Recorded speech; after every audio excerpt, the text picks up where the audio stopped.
The Senate Ad Hoc Committee on the 1998 bomb blast now wants the U.S. Congress to amend the U.S. Victims of Terrorism Compensation Act to include Kenyan victims of the 1998 bombing in the compensation fund. Committee Chairperson Senator Agnes Kavindu urged the U.S. government to consider the rights of Kenyans who have suffered for the last 25 years and compensate them just like the American victims. For the last 25 years, every anniversary, the American government and the American embassy goes on a propaganda campaign to demonstrate that we as Kenyan victims have been compensated. Douglas Sidielo lost his eyesight following the Al-Qaeda bombing of the U.S. Embassy in Nairobi in 1998. For the last 25 years, Douglas and other Kenyan victims of the bombing have sought compensation in vain, despite the U.S. victims having received $5 million each.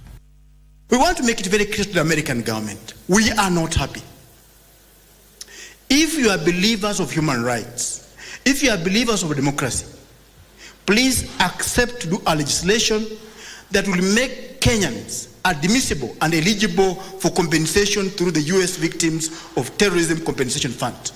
Senate's ad hoc committee on the 1998 bomb blast, led by Senator Agnes Kavindu, has been meeting the Kenyan victims and their lawyers to resolve the delayed compensation. They now plan to fly to the United States in September to lobby the U.S. Congress and the Senate to consider amending the U.S. Victims of Terrorism Compensation Act to cater for Kenyan victims. We are only requesting the Americans to do an amendment to that law and include Kenya. And we are also asking Americans, and especially the American government, to walk the talk, because they keep on talking about human rights. These people have been denied their rights for the last 25 years.